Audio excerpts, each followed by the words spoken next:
Bismillahirrahmanirrahim. Assalamualaikum warahmatullahi wabarakatuh. Eh, Perkenalkan, nama saya Muhammad Farhan dari kelas PBA 4B. Baik, di sini saya akan menjelaskan beberapa materi yaitu tentang teknik ataupun pendekatan metode strategi model pembelajaran. Nah, dalam proses pembelajaran ini dikenal beberapa istilah gitu yang seperti tadi saya sebutkan. Nah, ini memiliki kemiripan makna itu. Seringkali orang merasa bingung untuk membedakannya gitu. Nah, di sini saya akan menjelaskan satu persatu istilah-istilah tadi yang saya sebutkan seperti metode pembelajaran, pendekatan pembelajaran, teknik pembelajaran, strategi pembelajaran, dan model pembelajaran. Baik, di sini pertama saya akan menjelaskan dulu apa itu model pembelajaran. Nah, model pembelajaran ini pada dasarnya merupakan bentuk pembelajaran yang tergambar dari awal sampai akhir yang disajikan oleh guru. Nah, dengan kata lain, model pembelajaran ini merupakan bungkus atau bingkai dari penerapan suatu pendekatan seperti suatu pendekatan ataupun metode dan teknik pembelajaran. Seringkali juga penggunaan istilah model pembelajaran ini diidentikan dengan istilah strategi pembelajaran gitu. Nah, agak hampir mirip lah dengan pembelajaran, strategi pembelajaran dan model pembelajaran. Kemudian apa sih itu strategi pembelajaran? Strategi pembelajaran ini adalah suatu kegiatan pembelajaran yang harus dikerjakan gitu, dikerjakan oleh siswa gitu, agar pembelajaran ini dapat dicapai secara efektif dan efisien. Ada juga yang menyebutnya bahwa strategi pembelajaran ini pada dasarnya itu bersifat konseptual gitu, tentang keputusan-keputusan yang akan diambil dalam suatu pelaksanaan, dalam suatu pembelajaran. Sementara itu, pembelajaran dapat dibedakan antara strategi pembelajaran induktif dan strategi pembelajaran dedukatif.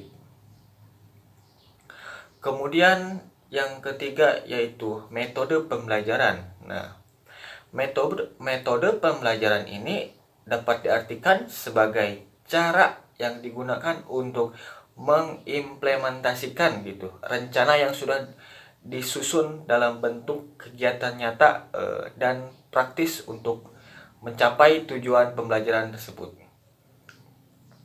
Terdapat juga ada beberapa metode pembelajaran dapat digunakan untuk mengimplementasikan strategi pembelajaran, yaitu seperti ceramah, debat, terus kemudian ada laboratorium, simposium, dan lain-lain. Sedangkan istilah pendekatan pembelajaran yaitu dapat diartikan sebagai titik tolak ataupun sudut pandang kita terhadap proses pembelajaran ini, yang merujuk pada pandangan tentang terjadinya suatu proses yang sifatnya itu masih umum. Nah, di dalamnya itu seperti mewadahi, menginspirasi, ataupun menguatkan dan melatari metode pembelajaran dengan cakupan teoritis tertentu. Dilihat dari pendekatannya ini, pembelajaran itu terdapat dua jenis pendekatan, yaitu yang pertama pendekatan pembelajaran yang berorientasi ataupun berpusat pada siswa, ataupun yang kedua itu pendekatannya pembelajaran yang berorientasi itu dipusatkan kepada guru gitu. Kemudian teknik pembelajaran. Nah, di teknik pembelajaran ini kita artikan yaitu sebagai cara yang dilakukan oleh seseorang dalam mengimplementasikan suatu metode secara spesifik, yaitu misalnya seperti penggunaan metode ceramah gitu pada kelas dengan jumlah siswa yang relatif banyak, membutuhkan teknik tersendiri gitu, yang tentunya secara teknis ini akan berbeda dengan penggunaan metode ceramah pada kelas yang jumlah siswanya yang terbatas. Demikian pula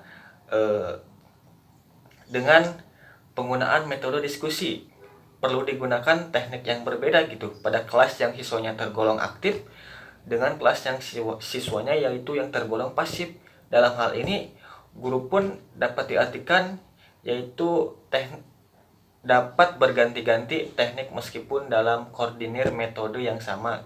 Hubungan antara yang satu dengan yang lain itu apabila antara pendekatan, strategi, metode, dan teknik, dan bahkan taktik pembelajaran itu sudah terangkai gitu menjadi satu kesatuan yang utuh gitu, maka terbentuklah apa yang disebut dengan model pembelajaran gitu. Berdasarkan yang tadi saya sampaikan, bahwa untuk dapat melaksanakan tugas ini secara profesional, seorang guru ini dituntut dapat memahami dan memiliki keterampilan yang memadai gitu dalam mengembangkan berbagai model pembelajaran yang efektif, kemudian kreatif dan menyenangkan. Sebagaimana diisyaratkan dalam kurikulum tingkat satuan pendidikan. Kemudian harus mencermati upaya reformasi pembelajaran ini yang sedang dikembangkan di Indonesia. Para guru ini atau calon guru saat itu banyak ditawari dengan aneka pilihan model pembelajaran yang kadang-kadang untuk kepentingan penelitian ataupun penelitian akademik maupun penelitian tindakan. Nah, ini sangat sulit gitu untuk menemukan sumber-sumber literasinya. Namun, jika para guru ataupun calon guru ini telah dapat memahami konsep atau teori dasar pembelajaran yang merujuk pada prosesnya atau beserta konsep dan teorinya, pembelajaran sebagai dikemukakan yang tadi, maka pada dasarnya guru pun dapat secara kreatif gitu untuk mencoba dan mengembangkan model pembelajaran tersendiri gitu yang khas. Muncul model-model pembelajaran versi guru yang bersangkutan yang tentunya semakin memperkaya khazanah model pembelajaran yang telah ada gitu. Mungkin cukup sekian yang bisa saya sampaikan, kurang lebihnya mohon maaf. Syukran li husni ihtimamikum. Wassalamualaikum warahmatullahi wabarakatuh.